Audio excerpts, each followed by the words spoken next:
The Oral History Criminology Project, in conjunction with the American Society of Criminology, is pleased to present to you an interview with Richard Rosenfeld. We're at the 2013 annual ASC meetings here in Atlanta. Just a brief introduction to Richard Rosenfeld for those of you who are just now being introduced to Rick Rosenfeld.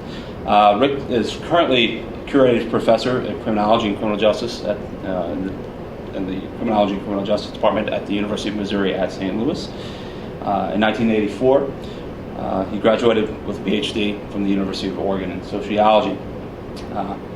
After that, in 1984-85, he assumed a postdoctoral fellowship at the Carnegie Mellon University at the School of Urban and Public Affairs. In 85 to 89, served as an assistant professor at Skidmore College and the Department of Sociology, Anthropology, and Social Work. Okay. And then at that point, you segued into the University of Missouri at St. Louis, where you've retained a variety of positions, ascending the ladder to success to this day. In 2009, he was named the American Society of Criminology president. In 2011, he was selected to the National Associate, National Research Council, National Academy of Sciences. He lists as his areas of specialization 4 different specializations, the first of which is violence in social organizations. He's edited several books and written numerous articles on the topic. Perhaps the most notable contribution in that vein is institutional animal theory, most notably seen within the context of a best-selling book, now in its 5th edition, The Crime and the American Dream, co-authored with Stephen Messner. He's also got a recent book out by Sage Press called Crime and the Economy, and he's dealt with crime and the economy in a variety of manifestations over the course of his career. He's also dealt with crime trends, a second major foci of his body of work. One of the few that has dealt with, in a meaningful way, the crime drop problem, or assessing the crime drop issue in the aftermath of the cataclysmic decline in crime since '91, with most specifically with regard to New York City crime statistics. The third major foci is crime statistics, with most regard to homicide and macro level analysis. He's also dealt with crime control policy within a variety of different issues, most specifically with regard to handguns, policing, domestic violence, and he's even dabbled in some reentry work with a variety of co-authors and individually.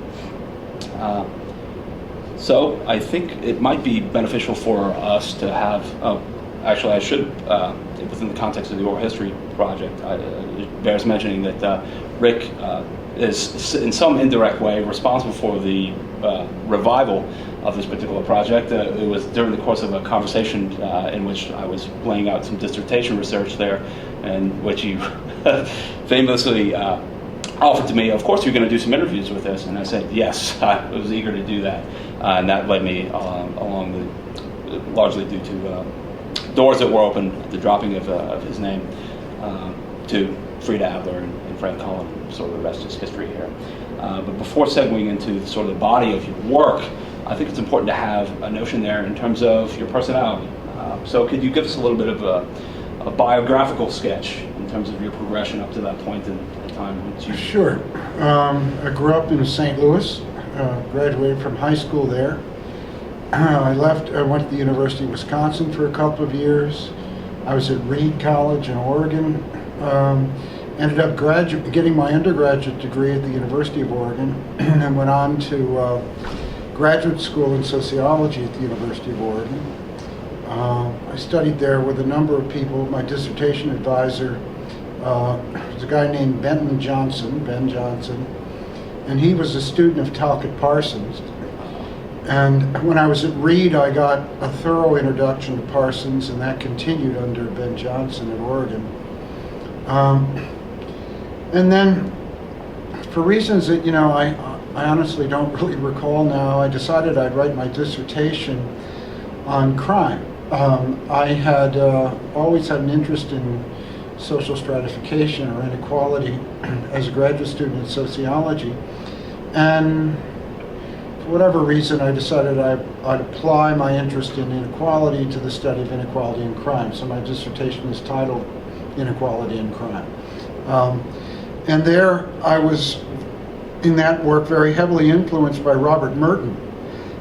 Robert Merton's work on crime and inequality. And you may or may not know that in those days, I suspect all this has subsided somewhat over time, but in those days, true Parsonians, devotees of Talcott Parsons, unlike Parsons himself, who, as far as I know, always had kind words about Robert Merton, his student, but true Parsonians were less enamored with Merton's work.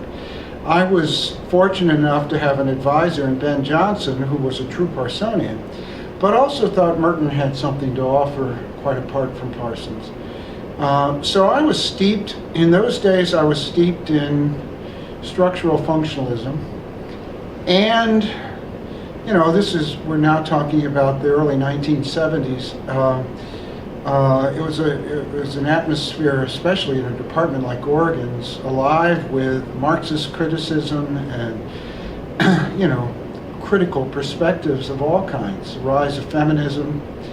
And so I think I had an interesting exposure to what one might call structural functionalist Marxist sociology.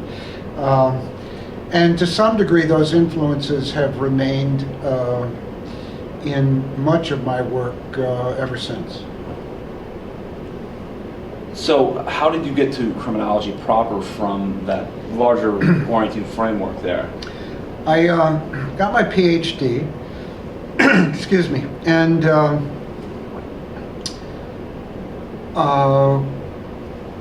went to, let's see, what's the progression here? I was at Skidmore and decided that since I'd done my dissertation work on crime, I became more interested in criminology, though I have to confess I never took a criminology course in my life. But I remember seeing an ad in probably the sociology newsletter that Al Bloomstein had put there for postdocs in criminology at Carnegie Mellon. And I thought, well, this is a good way to transition from sociology into criminology. And it was a program under Bloomstein, of course, strong quantitative orientation, and that also was to my liking. And so I applied and did a postdoc in 1984, 1985, that academic year, and a good bit of both summers. Worked with Al and Jackie Cohen. Just had a ball. It was a great year. I'd known Rob Sampson very briefly before that, but Rob had done a postdoc at Carnegie Mellon the year before I did. And he came back, I should say, to do some work with Jackie during the year I was there, and he was there a month or two, so we overlapped and came to know one another quite well. It was a great, great place to be. So once I got had that postdoc experience, I was, as far as I was concerned, I was a criminologist, even though I still hadn't really ever taken a course in criminology. And went back to Skidmore, taught there for several years in the sociology department. So I taught sociology courses, including crime and deviance. And then took the job at the University of Missouri St. Louis in 1989. I wanted to get into a research environment, university environment. I'd grown up in St. Louis, and so it was a nice place to return to. Okay. I noticed that there's sort of a marked differentiation between the kinds and the types of output that you had while at Skidmore, and then there was sort of the rapid ascendancy as you crossed the threshold at UMSL. Right. Could you speak to what was it about UMSL that provided that particular context? Well, other than maybe relieving the teaching load. Yeah, that was a good part of it. We had I don't know what it was, but it was too heavy. Skidmore, a very heavy teaching load. And Skidmore is a wonderful place. So, very student-oriented. You did not close the door to your office unless maybe you were having a private conversation with a student, but otherwise the door was always open. Students were always welcome. You were expected to be in the office all the time and spend a lot of time with your students. And that was fulfilling in a way, but it didn't leave a lot of time for research, and I really was interested in research. So once I got to UMSL, I had a greatly reduced teaching load, less pressure, less time pressure associated with seeing lots of students. Got to work with graduate students. And, the expectation in a research-oriented university and department is that you do research and publish, and that's what I started doing. Could you speak to us about a few of the mentors that kind of helped you along the way there? Because I don't suspect that there was a de facto or an identified criminologist on the faculty at Oregon, for instance. There was not. No, there was. I don't think, his name was Ken, still is, Ken Polk. And Ken's well known in criminological circles. I don't think Ken ever referred to himself as a criminologist. I could be wrong. But Ken did a kind of criminology quite distinct from mine. He was my original dissertation chair. Excuse me. And then it became clear, Ken in those days very interested in social typing and labeling theory. I was interested in more structural theories of crime. And so Ken was a good guy, and we always got along, but it was clear that he wasn't the best dissertation chair for me, nor was I the best dissertation student given his interests. So I asked Ben Johnson I think I asked him, or I think I was telling Ben that I was in kind of on the market for a new chair of my dissertation committee, and I think Ben said, well, I'll do it. And I said politely, words to the effect, well, Ben, that would be great, but you know even less about crime than I do. And he said, yeah, I don't know much about it, but he said he was a sociologist of religion. He said, I study religion, crime, religion, two sides of the same coin. So, and he was a marvelous chair. I would send him chapters, and he had great substantive as well as sort of editorial comment and criticism and advice. And that process just went really well. Huh. So Ben was clearly an important mentor for me. I should also say, at Oregon, there were some other faculty there who really did influence me. Donald Van Houten, who's an organizational sociologist. I remember as an undergraduate sitting in one of his I was permitted to sit in his graduate course. That was a terrific course. Joan Acker, who, well-known feminist criminologist, was an important influence on all of us there. David Wellman, critical sociologist. Al Szymanski, the late Al Szymanski, Marxist sociologist. There were some really good people in that department. I learned a lot from people who came at the work, from very different perspectives. Now, those are individuals that you had personal contact with. Yeah. Were there others there that you were reading that you found influential as you sort of drew into criminology? And I have to say Parsons. Yeah. Who now reads Parsons? I'm not sure, but an enormous intellectual influence.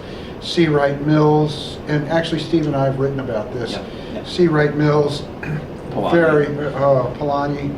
Although I came to Polanyi relatively late in my career, not as a graduate student. I wish I'd been introduced to Polanyi then.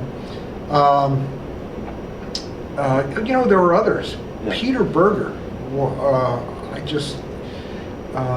I learned so much sociology from reading Peter Berger. Just brilliant sociologist. And also, I think, helpful in forming some of the ideas that make their way into Crime and the American Dream.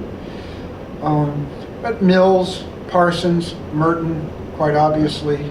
And then some of my contemporaries at the time, I have to say, were important intellectual influences. Frank Cullen was, in those days, very much interested in what we were then calling the revival of anomie theory.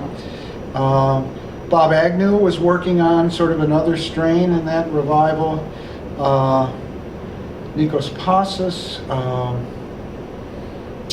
There were a number of us, and Steve, of course.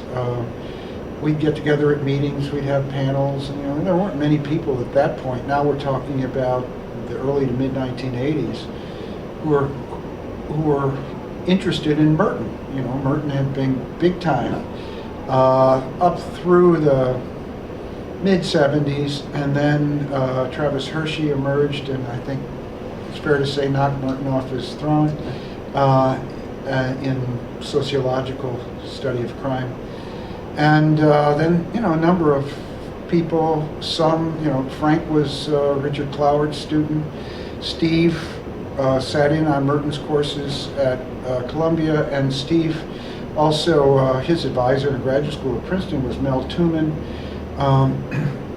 So anyway, a number of us came together for taking a variety of different paths, and we all decided that it was time to dust Merton off and bring him back, and in somewhat altered form.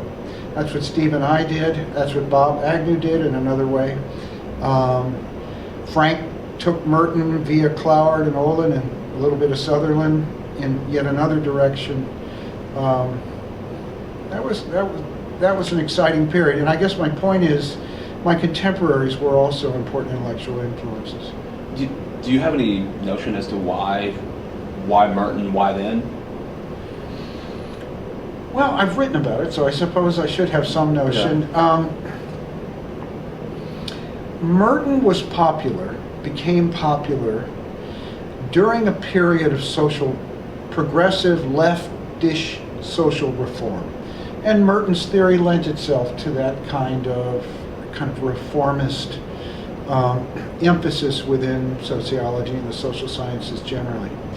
Then the 1980s come, and left social reform is certainly no longer as popular as it had been. There were pretty widespread critiques from James Q. Wilson and others of the social reformist criminology and sociology of the time as being kind of factually incorrect, theoretically vapid, and leading to policy that had no good effect. So, it was the Reagan era politically. And in some ways, though I suspect he didn't intend it to be so, Travis Hershey's theory, control theory, fit more with the temper of the times. But there were a number of us, let's call us social democrats, Cullen and me and Messner, and who continued to believe that the social reformist impulse, in Merton in particular, sociology more generally, was important to keep alive. I should say, though, that wasn't the primary reason and I can't speak for the others, but certainly it wasn't the primary reason that I became fascinated with Merton's work. I was fascinated with Merton because I just bought that brand of sociology. I liked the way he dealt with the interplay of culture and social structure. It made sense to me. By that time, I had become, a macro level sociologist and criminologist, and so I always emphasized in my thinking and work the more macro level implications of Merton's work. So I liked Merton, first of all, as a sociologist, but I also was partial to the social reformist temper in the work, and so were some of my colleagues and cohorts, and we put the two together, and ultimately for Steve and me, that led to Crime and the American Dream. For Bob Agnew, it led to his work in strain theory. You dissect your overall agenda into basically 4 different components, but do you see them as different, or is there sort of a thread that you think I wish that I could say there around? was a substantive thread tying it all together, and I don't think there really is. I've always had a strong interest in macro level trends in crime. the very beginning of my postdoc at Carnegie Mellon. Al Bloomstein at that point, as you know, this is back now in the early to mid 80s, was working on individual criminal careers research, but also had done a lot of work with Jackie Cohen on the demography of crime. And I remember sitting with Jackie and Al, and there was another postdoc with us at the time, and Al said, look, for the coming year we have two choices. You can work with us on our individual criminal careers project, or you can work with us on our demography and crime project. And I said immediately, I want demography and crime. And so from the very beginning, I've had a strong interest in changes over time in crime and the conditions associated with them.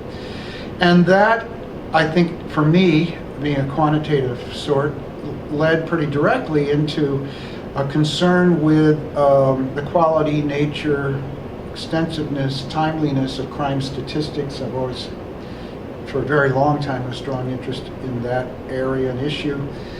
I've done policy-related work, so that's why that shows up on my vita. But then my work has taken different turns along the way. Some of the most, for me, enjoyable and somewhat exciting projects have been kind of discrete. They've not been part of a larger body of work. I did work with Richard Wright and Bruce Jacobs some years ago on snitching, and I just had a ball. As you know, those guys were heavy into their active offender research then, and I participated in some of those interviews trying to disclose the phenomenon of snitching on the streets.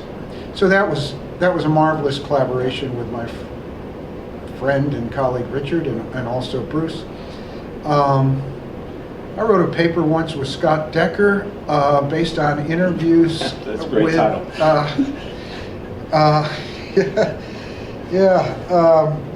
On AIDS and kind of urban mythology about how one can avoid AIDS, and this was pretty close to the beginning of the AIDS crisis, and after it had, at least in the public consciousness, burst beyond the gay community into the kind of hardcore drug using community. So I have to say that there have been projects along the way that have little to do with crime trends or crime statistics, and yet I've always found it interesting. I engaged in more recently, still we're doing some, I think, really fascinating work on drug markets in Amsterdam, the Netherlands, with Richard and Scott Jakes.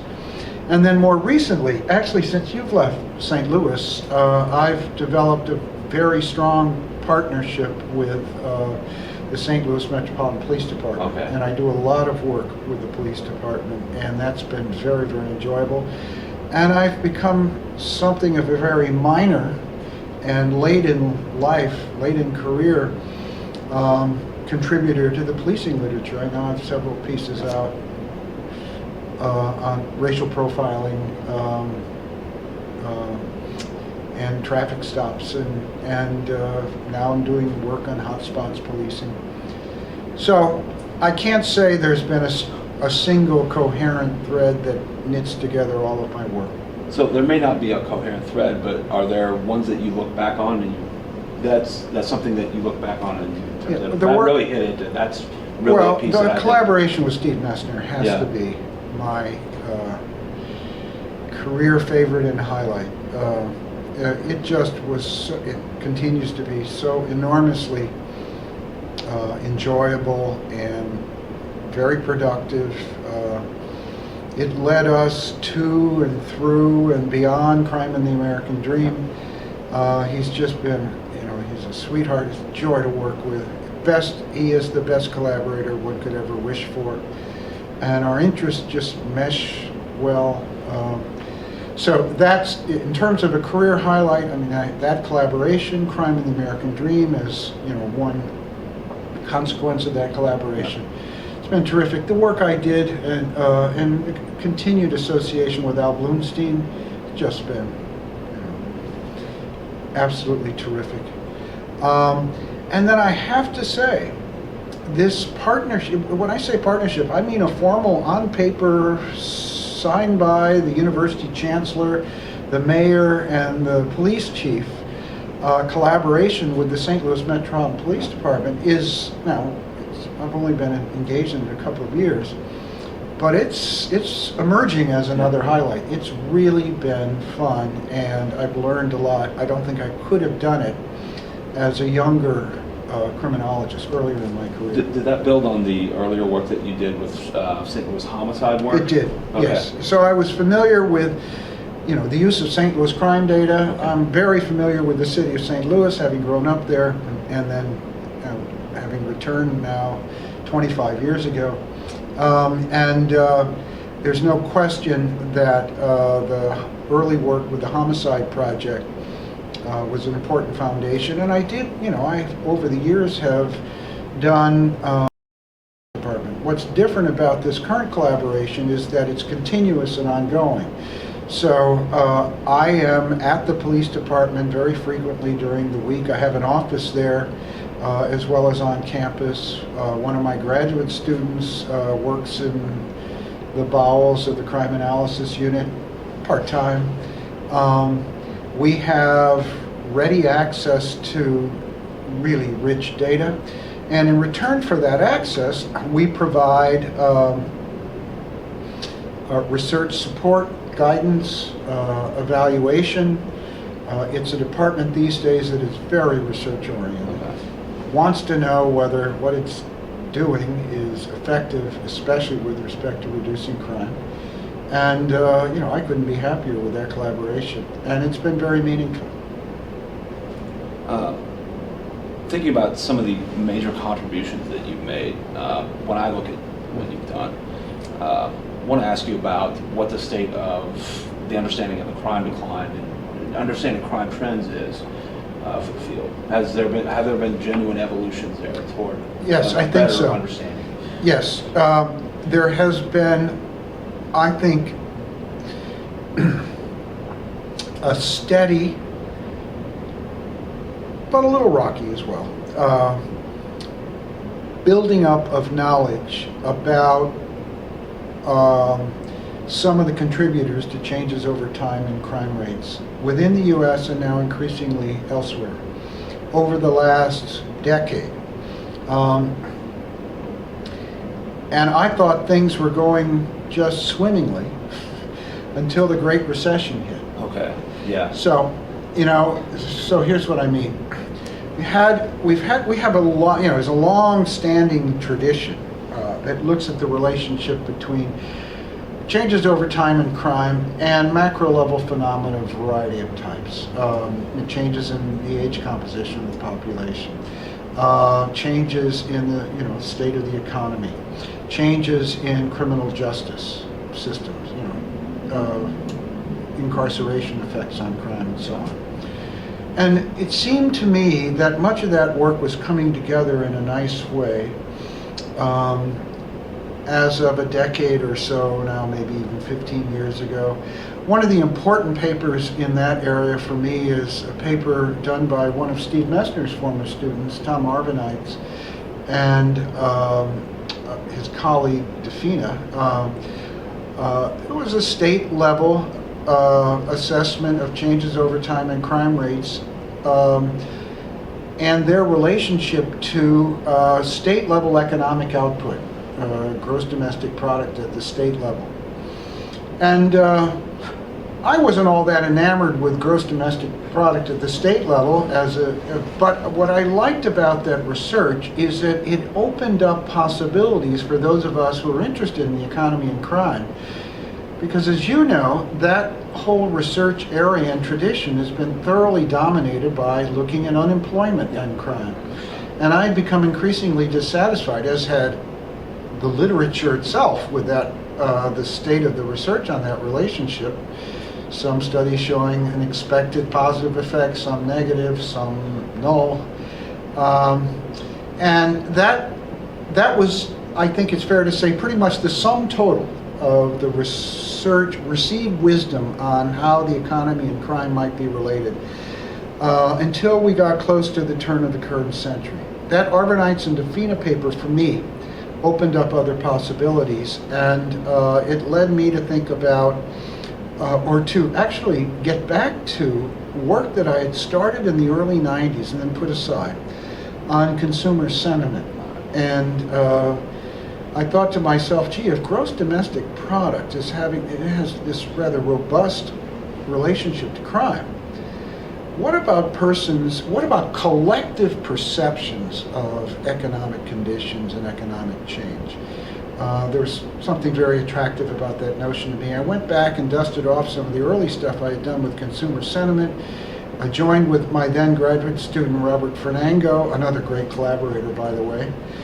We did our first study on crime and consumer sentiment, and then I've gone on to look at consumer sentiment and crime in a number of different ways, including cross-nationally with a paper with Steve Messner. So I thought that literature was moving forward because we were diversifying the suite of economic conditions with not just plausible, but I think real theoretical relevance to changes in crime rates over time. And basically the story was, depending on the indicator, improvements in the economy tended to coincide with declines in crime. Downturns in the economy tended to coincide with upturns in crime. Well, then we get the biggest downturn in the economy since the Great Depression, and we don't get an upturn in crime in the United States, nor was there an upturn in crime throughout most of Europe. Yeah.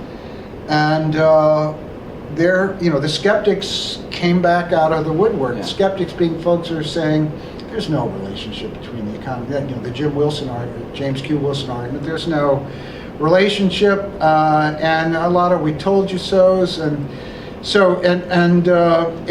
But I have to say, I'm no fan of the Great Recession, but it was an important phenomenon for a researcher because it forces you to rethink some pretty fundamental assumptions. It led me to yet a new line of research. I'm not prepared to give up the theory just yet, but I recall waiting for crime to increase. It was resisting. It wouldn't go up. And I thought to myself, okay, the last time I was in this position in this literature, a paper struck my fancy because it took us beyond unemployment and crime. And that got me interested in consumer sentiment, but consumer sentiment plummeted during the Great Recession and crime rates didn't go up. And so I began looking, and I won't tell this story now, I'll just give you the bottom line. I began to ask myself, have we really exhausted the kind of catalog of economic indicators and the underlying conditions they represent with relevance to crime? And my answer was no, we haven't, and inflation is the factor that we've missed.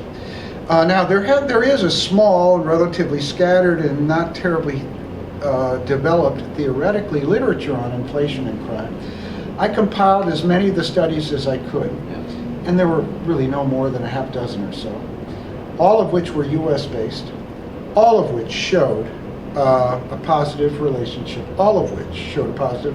between inflation and crime.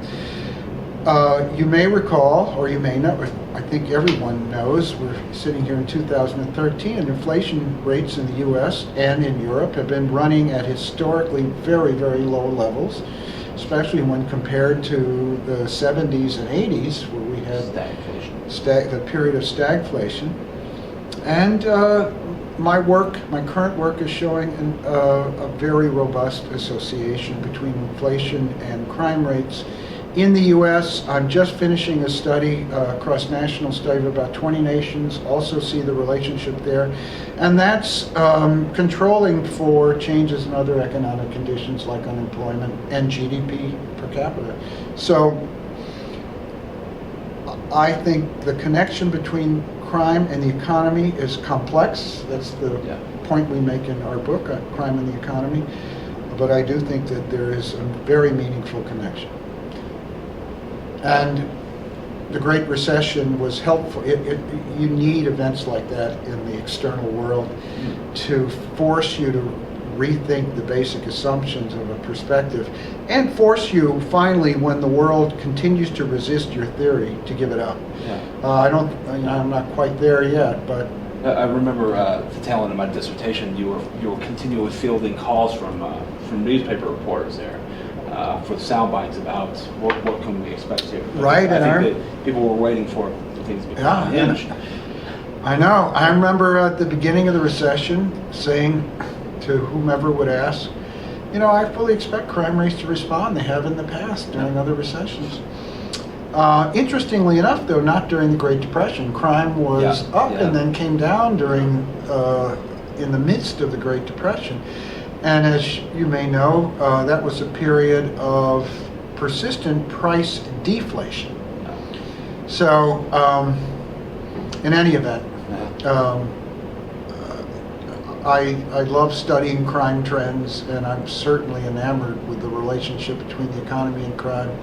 And if you do any sort of research like that, or any sort of research, honestly, you let the external world, take punches at your theory, you end up either with another theory or with a better one.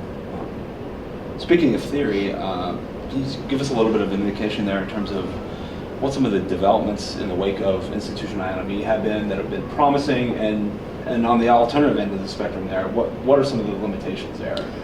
Well, I think one indicator of the promise of a theory is the degree to which it generates a body of research, and institutional anatomy theory continues to be used in research. I couldn't tell you the number of papers now that I've read that test the theory in one way or another, but it's now a sizable number.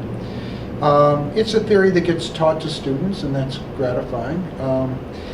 But it is, like all theories, this one has its limitations. Actually, Steve and I did a paper last summer at the sociology meetings. The charge for this panel was, take your theory and tell us what its chief limitations are and how you intend to overcome them.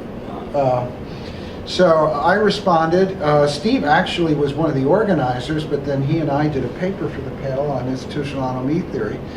And the two challenges that we selected were, the theory doesn't do a terribly good job, fairly indifferent to short-run changes in crime rates over time, right? And the theory doesn't have much to say and is fairly indifferent to individual variation in criminal behavior, criminal propensities. And so those are limitations of the theory. Now, on the one hand, we could say, and have, the theory was never intended to explain those things. So they're acknowledged limitations. They're still limitations. And the question then is, without stretching the theory completely out of joint, can you encompass those? Obviously, short-run changes in crime are important. I say obviously because we are still in the midst of a crime drop that, with fits and starts, has lasted now all of 20 years. In historical terms, that's not a very long time. Year after year after year, crime rates dropping to levels that I don't think I would have imagined 20 years ago they could go back to. And so, and our theories wasn't designed to explain changes of, that temporal order.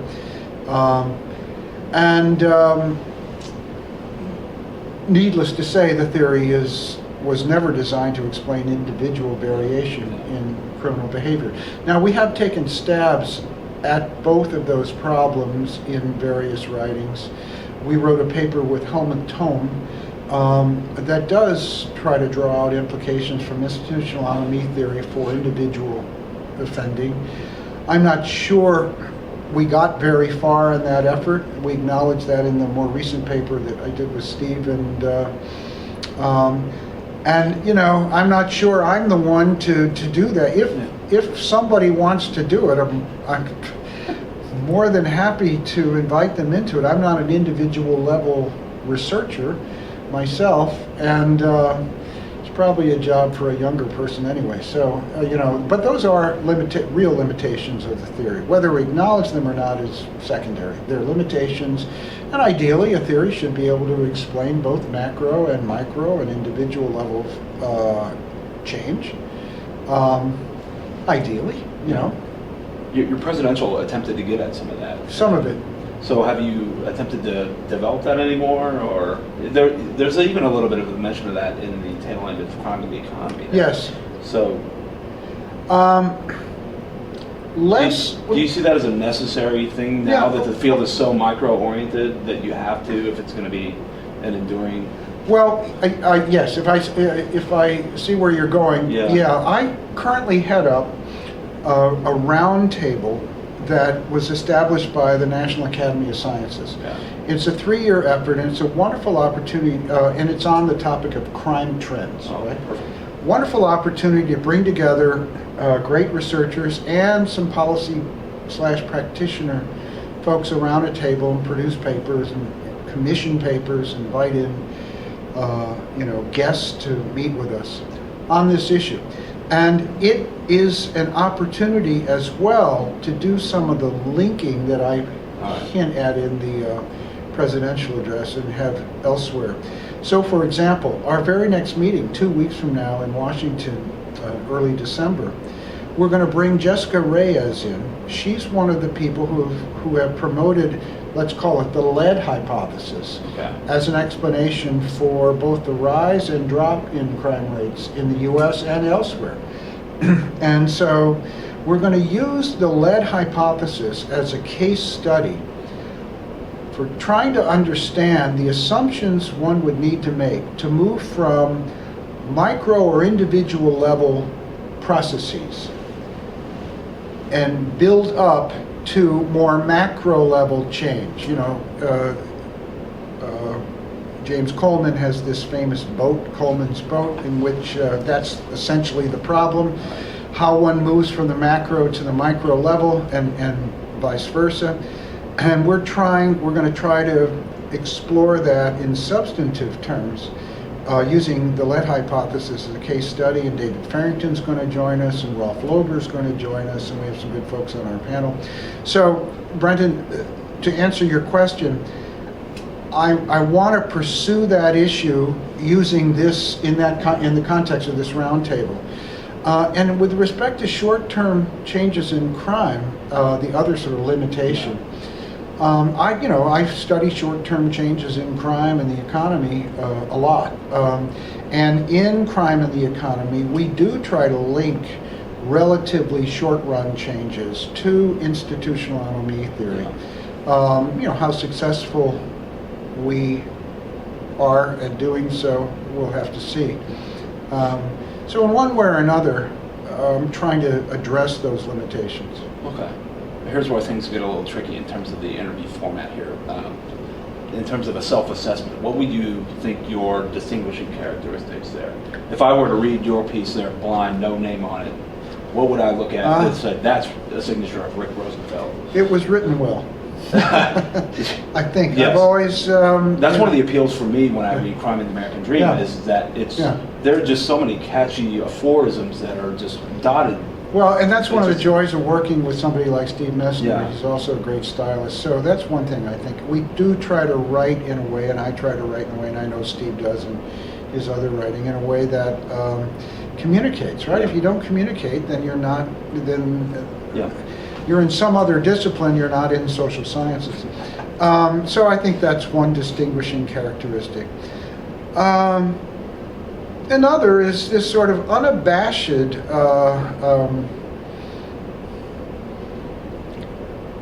don't know what one would call it, obsession, maybe, some would, commitment to macro level theorizing and research. For whatever reason, I've not ever been all that interested, it's strange to say this, especially in America, but in individual variation in much of anything. It's what's always struck me as important and interesting is group level processes. and I mean very large group level processes, and how group level phenomena themselves change over time. And I'm quite aware of all the arguments about how ultimately individuals are responsible for all of that. And I'm frankly, at this point in my life and career, tired of all the debates. I accept all positions in those debates. So I try to deal with those issues now in very concrete, substantive terms. But so I think another distinguishing characteristic is, you know, this commitment to macro level research and theorizing. I like to think, you know, careful analysis, logical argument, but you know, one can say that about a lot of.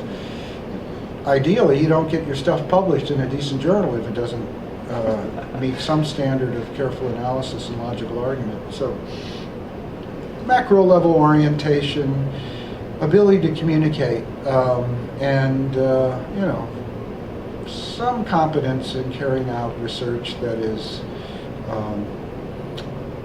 well done. Anything you may have thought about doing differently, or any Oh yeah, paths not all the taken time. kind of thing? All the time. Yeah.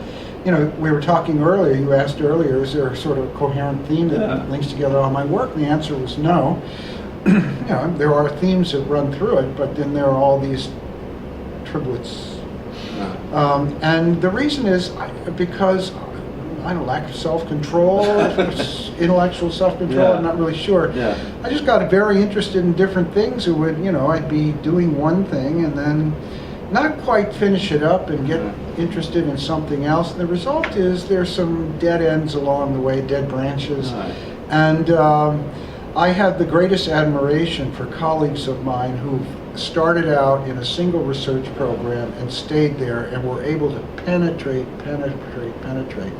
So in terms of, you're asking for self-assessment, I'd say one of my self-criticisms has been I would have been able to penetrate, let's say, the relationship between the economy and crime earlier and better had I not got distracted about, you know, urban folklore about AIDS and snitching and or policing. But you know, what can I say? Those things were of interest to me, and one of the things that probably did produce an awful lot of is collaboration. And yes. Reading your CV, I see that it's not you and Steve all the time. No. It's you and any number of individuals there. Yeah, I mean, I've worked with some great, Robert Fernango, who, you know, just terrific research partner. Yeah. Steve, of course, Al Bloomstein, great, very different kind of collaborations in each instance. More recently, I have a graduate student, Michael Deckard, who I like working with quite a bit. And, you know, Janet Lauritsen and I haven't written a lot together, but a couple of little things. You won an award for context for we did, and you know, it's funny. Sometimes you remember, and I suspect you have the same experience. You remember the process of putting a paper together or a project together. You know, remember very specific steps along the way, and other times it's all a blur. In the case of putting that little essay together with Janet, I remember we were sitting in the living room. I remember where she was sitting and I was sitting, and also I think that means that was an enjoyable experience. And for a husband and wife, you never know. And so, but Janet was, you know, we are even though we don't publish a lot together, we are certainly collaborators. And that's been a very enjoyable collaboration. So is there a process where you test out an idea and she's the immediate kind of feedback in terms of, am I brain dead or is this legit? Very tough-minded. Yes. Yeah, I'll tell you a story. For a time there, I was enamored with social network analysis. And Janet was a real skeptic, and she would continue to say, what have we learned from social network analysis, at least in the area of crime, that we didn't know from survey research? You know, one-off survey research. And I would, you know, I'd go into this stuff about indirect connections and all that, and and slinging hash. And for a certain point, I decided I'm either going to have to learn a whole lot more about this so I can argue effectively with my wife, because she's winning the argument. I don't know. And frankly, one of the reasons I sort of began moving away from network stuff, though I think it's fascinating, is that I couldn't answer that question. So she's a tough critic, and I think I've provided in some ways a similar kind of sounding board for her. That's kind of interesting. Now that we're sort of segueing into the family matters, you've got a son who's involved with some of this kind of. That's right. My son Jake was hired by, and I had nothing to do with this, I have to tell you, but was hired by my good friend Bob Crutchfield at the University of Washington. My son is in the sociology department there and now has tenure there. He does, social strat and labor movement research. In fact, he even spent a year, I think it was just a year, at the Urban Institute when Jeremy Travis was there, working with Jeremy and Jeremy's team, doing some crime-related stuff. But no, we couldn't keep him in the crime field. He's a smart guy, and it's just great talking with him about this stuff. Do you have any? Part of the emphasis or part of the impetus for this project is to speak to future generations. Yeah. And in part of that process, and thinking about what you would impart to them in terms of this is what you need in terms of a toolkit or an approach in order to achieve success in this industry. You can get by in this industry without having a deep commitment to the craft. Mm-hmm. You can get by, people do. But I don't think you're going to have a deeply satisfying career, and I don't think at some point you're not going to have a terribly successful career in external terms either. So, I remember telling you this, and I've told other students, you really have to care about what you're doing. In fact, go back to early conversations you and I were having about your dissertation topic. Didn't I ask you at one point, I know I've asked other students, but I think I asked you, is this really what you want to study, Brenden? What do you... I mentioned the word passion at one point, and at that point you sort of relented and said, I'm all about you sort of pursuing what That's right, exactly. And I asked you, well, what are you really interested in? And you were interested in whether criminology had a paradigm or not. Yeah. And even though that was challenging and took a while and to frame and all that, clearly, I mean, look at the work you're doing now. Clearly, that was important to you, and for me as an advisor and faculty member, you want students working on issues they genuinely care about. So, you have to have some passion for the subject matter if you want to have a satisfying and, I think, ultimately successful career. Secondly, I think the second most important ingredient, and I wish this were more widespread, is real curiosity about the phenomenon. It's one thing to have all the answers and then go out and marshal the data that support your answers. That's a sort of a lawyerly approach to evidence and argumentation. But it's not a social science approach. And what makes the difference is curiosity. By curiosity, I mean you genuinely don't know the answer. And you only can find the answer out, if you're ever going to find it out, through careful observation and research. And, as well as I do, there are some very, very good graduate students, and frankly, I have wonderful colleagues who don't appear to have a curious bone in their body, who pretty much know what it is they think about this and that, and it may change over time, but not because they were open to a new idea or new evidence and that caused the change. It was changed for some other reason. So curiosity is just an essential ingredient to make it in the social sciences and to remain passionate. I don't see how people remain engaged in their subject matter if the questions they ask about it don't change all the time, and if they don't, if they have all the answers already, then I wouldn't be able to stay engaged for very long. I didn't like Sunday school for that reason. They had all the answers. There was no engaging about much of anything, except the building fund. So I came to this business out of curiosity, and that's what I try to draw out of students as well. Passion, curiosity, a willingness to use multiple methods depending upon the problem.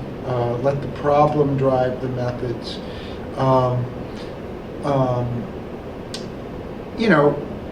Having a problem focus. When I first went to Carnegie Mellon, I met with Al Bloomstein. In fact, I think this was in our first interview for the fellowship. Al said, "So, what brings you to criminology? What brings you here?" And I said, "Well, I've always had this fascination with social inequality." That's what I studied as a graduate student. And Al said words to the effect, "Well, so what?" And what he meant was, what does that have to do with crime? What is it about crime that interests you? Yeah. And I think I fumbled around and said something to the effect of, well, its relationship to social inequality. And Al went, no. Start with the phenomenon. And Travis Hershey and Mike Gottfredson make that very, very essential point in their writing, especially in a general theory.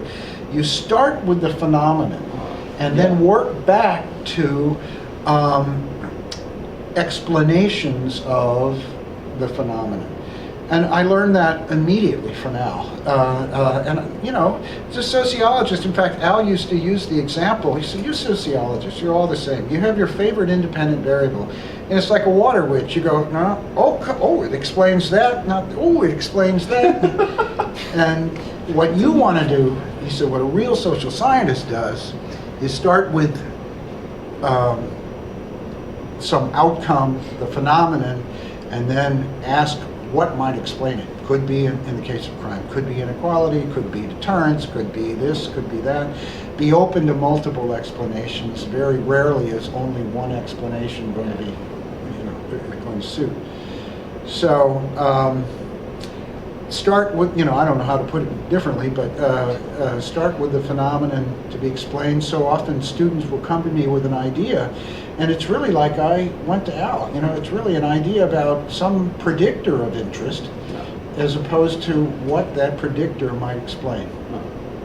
Speaking of prediction here, if looking 5-10 years out from this very moment here, what's in your interest range at this point? Well, future directions for your own group.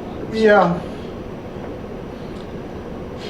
You should never say never, but sure. I don't anticipate radical shifts in my general orientations and interests, which is to say, I'm not going to become right?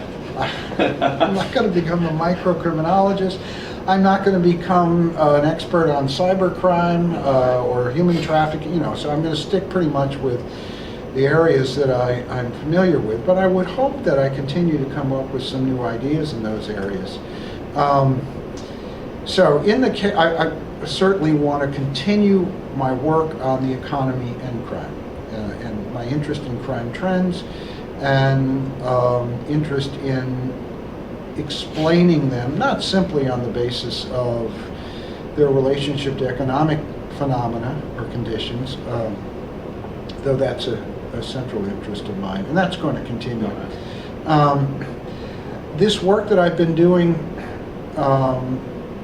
involving the partnership with the St. Louis Police Department and the City of St. Louis, that's going to continue. I think over time, it'll be less time consuming for me, and other faculty in our department are going to, are now and will become more involved in that partnership.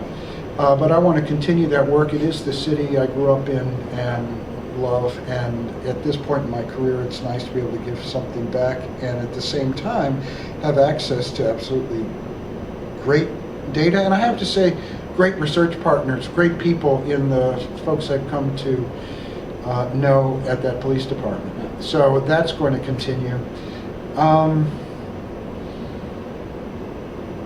Other than those two areas, I can't really say. I wouldn't close off other possibilities. I think, though, I'm in some ways beginning to close up shop a little bit. You know, I want to finish up some projects now and probably not pursue them. I suspect I'll do more policing research based on the work in St. Louis. And that's connected, I think, in many ways to the work I've been doing on New York City. Okay. And that will continue. So that policing research and crime trends research will be my two main interests. Steve and I'm sure, will continue to ponder institutional anomy theory and where we might carry it next, or it carries us. I can't think of anything else now. What about the general overall thrust of the field? Where is it heading next? Do you see development with institutional anomy because it sort of lends itself to maybe an internationalist perspective? Well, there certainly are folks outside of the United States interested in the theory, and we have used the theory, actually intended the theory very much to be able to explain crime in cross-national kind of perspective. I don't know what's going to happen to or with institutional anomy theory, nor, to be quite honest with you, do I have a good beat on the direction of the field. I think the field is in good shape. Yeah. All right. But I think the field in some ways is like, I think my own career maps on to the field in ways that the field, there are certain basic currents, as you found in your dissertation work, and then there are lots of trivlets and some dead ends, some more productive pathways that don't necessarily always reconnect. Right. That's how I see our field. Some things come and go and then come back. Anomy theory being a good example. The strong interest, there used to be a strong interest in early childhood predictors, the Glucks and others, and then that went by the wayside and obviously has come back with a vengeance in the last generation. I can't pretend to know what's coming up. I think it's obvious that we're going to have to produce more cyber criminologists as crime migrates to, and like the rest of the world, migrates to the internet, becomes virtual. But I don't see new theories emerging on the horizon that are going to capture the imagination of the field as such. You've done recent work on that score, and I don't think, as I recall from your work, we didn't see anything that was coming along that was going to, it's still pretty much control, self-control, social learning doesn't go away. A developmental theory and life course theory of different kinds. I think the area of punishment is an area that is just theoretically very developed, and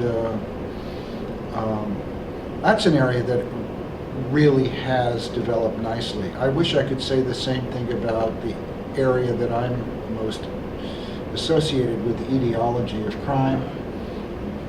Oh, I think there have been staggering developments in particular areas. How they all add up, and if they add up together, I don't know. I don't think so. All right. Any concluding remarks? Maybe anything that I've neglected to remark upon? Or that you No, I think this project, I'm so Yeah. happy that Frida and you and Frank and all the others involved have taken this on. I'm actually happy for you too. This is such a perfect, it's a sort of graduation present for you. You did your research and then came into contact with all these folks, and now you're chronicling the discipline. I really think that's great. Well, I think your name opened quite a few doors there. I don't know that anybody would respond to Brenden Dooley as opposed to... Well, as Al Bloomstein's did for me. I guess with that we'll end, and thank you for your time here. Thank you.